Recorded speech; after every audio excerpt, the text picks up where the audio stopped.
Youngest son, Dad, what's the difference between hypothetical and reality? Dad turns to wife. Would you sleep with Tom Cruise for 1 million? Wife. Of course. I would never waste such an opportunity. Then Dad asks daughter, would you sleep with Tom Cruise for 1 million? Daughter. Yes. He's my fantasy. Dad asks elder son, would you sleep with Tom Cruise for 1 million? Older son. Why not? Imagine what I could do with that money. Father turns to his younger son. You see, son, hypothetically, we're sitting with 3 millionaires, but in reality, we are living with 2 prostitutes and 1 gay bastard. Jock and Jimmy were walking along a street in London. Jock looked in one of the shop windows and saw a sign that caught his eye. The sign read, suits £5 each, shirts £2 each, trousers £2.50 per pair. Jock said to his pal, look at the prices. We could buy a whole lot of these, and when we get back to Scotland, we could make a fortune. Now when we go in, you stay quiet, okay? Let me do all the talking, because if they hear our accents, they might think we are cheap Scotsmen and try to screw us. I'll put on my best London accent. Okay, Jock, I'll keep me mouth shut, said Jimmy. They go in, and Jock said in a posh voice, hello, my good man. I'll take 50 suits at £5 each, 100 shirts at £2 each, and 50 pairs of trousers at £2.50 each. I'll back up me truck ready to load them on, old chap.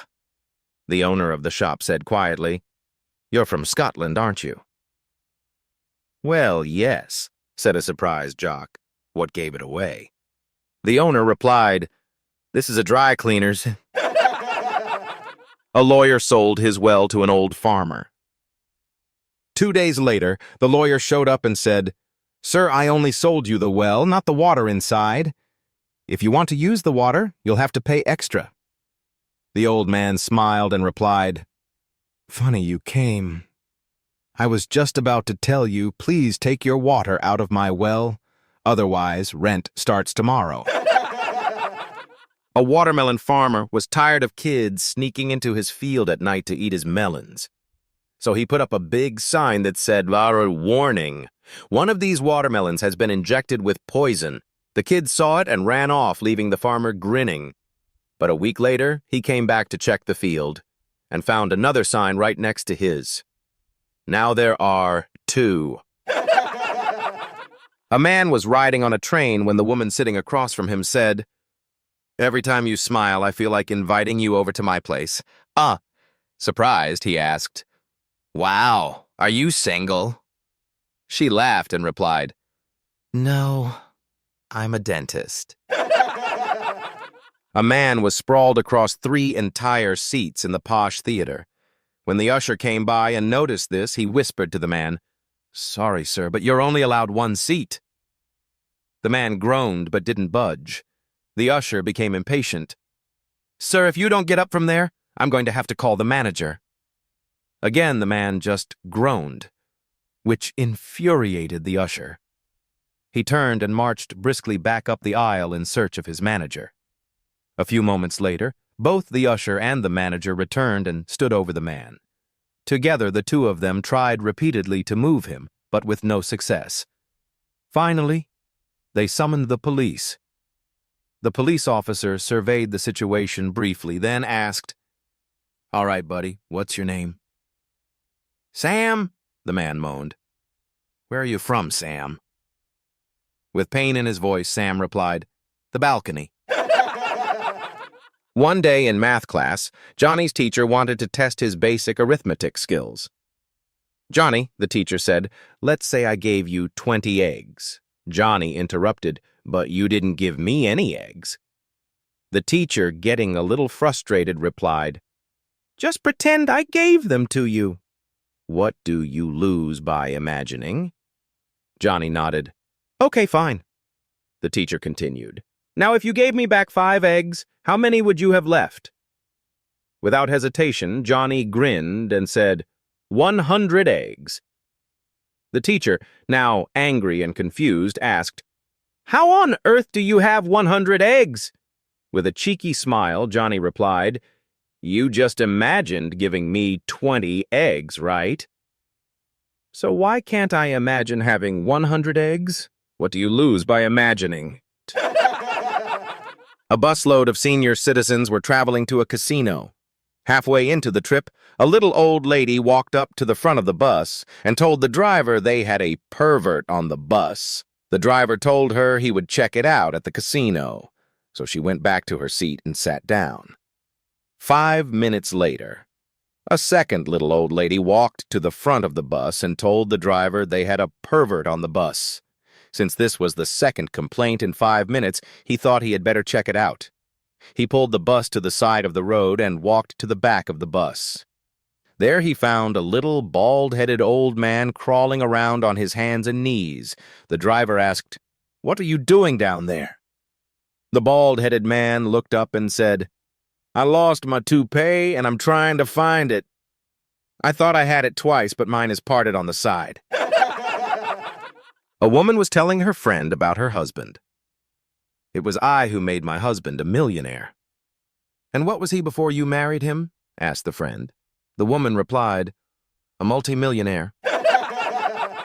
A young woman and her boyfriend got on a crowded city bus, and since there were no seats left, she ended up sitting on his lap. As the bus started moving, she turned to the driver and said, "Hey, could you drive a little slower? The ride is way too bumpy." The driver chuckled and replied, "Ma'am, you might want to get off his lap and check for yourself. This bus hasn't moved an inch in the last 30 minutes. Alfred and Jethro ran a small farm and kept a number of animals. They'd been working very hard for many months, and one day Alfred decided that they deserved a night off. So seeing that there was a well-known evangelist appearing in the West End of London, they decided that was just the job for them. So they set off in good time and arrived at the theater and took their seats. The evangelist went through his whole performance, getting people up and persuading them to reveal their innermost thoughts and secrets, until he arrived at the climax of the show. "I want to talk about the afterlife now," he said. "Is there anybody here who has seen a ghost?" Several hands went up. "Is there anybody here who has talked to a ghost?" Again, hands went up, but fewer this time. "Is there anybody here who has been touched by a ghost?" Only a few hands went up this time. Finally, if there is anybody here who has had sex with a ghost, I want them to come up here on the stage. At first, nobody moved.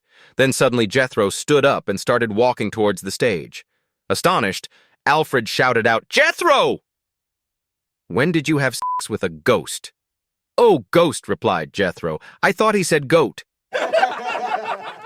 Harold had just started his retirement job as a greeter at the local store.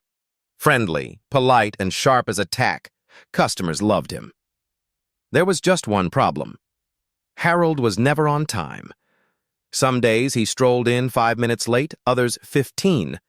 Finally, the manager called him into the office. "Harold," he said, "you're a great worker. Customers enjoy you and you do the job well, but you're late almost every day. What's going on?" Harold nodded. "Yes, sir, I know. I'm working on it." The manager leaned back, scratching his head. "It surprises me, honestly. You spent your life in the military.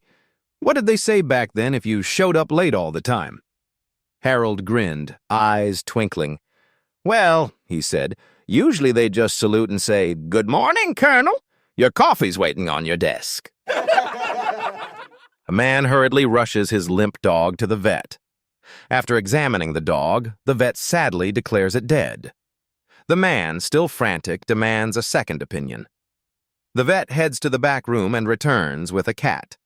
The cat sniffs the dog's body, then meows. The vet says, "I'm sorry, but the cat also thinks your dog is dead." The man, still not convinced, insists on another opinion. The vet brings in a black Labrador. The dog sniffs the body and barks. The vet says, "I'm sorry, but the lab also thinks your dog is dead." Reluctantly, the man agrees to accept the news and asks, "How much do I owe you?" The vet responds, $650. $650 to tell me my dog is dead? The man exclaims in shock. Well, the vet says, I only charged you $50 for my initial diagnosis. The extra $600 is for the CAT scan and lab tests. An elderly couple was sitting outdoors at a cafe when they noticed an old man who seemed to be having trouble crossing the street with an ungainly shuffle. The man said to his wife, "He surely has bad arthritis to walk like that." His wife replied, "No, that's definitely old-time rheumatism." They couldn't agree, so the man decided to ask the old man. He walked over to him and said, "Excuse me, sir, but my wife and I saw you having difficulty crossing the street, and I told her that you have arthritis, but she insisted that you have rheumatism. Which one of us was wrong?" The old man said, "The three of us were wrong." "Three of us were wrong? How so?" asked the man. To which the old man replied, "You were wrong when you said I had arthritis, your wife was wrong when she said I had rheumatism, and I was wrong when I thought I just had to pass gas." A guy met a girl at a bar. He asked her, "May I buy you a drink?" "Okay," she replied, "but it won't do you any good." A little later, he asked her again, "May I buy you a drink?" "Okay, but it won't do you any good," she told him. At closing time, he invited her up to his apartment, which she accepted, but said, "Okay, but it won't do you any good." When they arrived at his apartment, he turned and said to her, "You are the most beautiful woman I have ever had the pleasure of meeting. I want you for my wife." "Oh," she replied, "that's different." "Send her in and don't forget to close the door on your way out."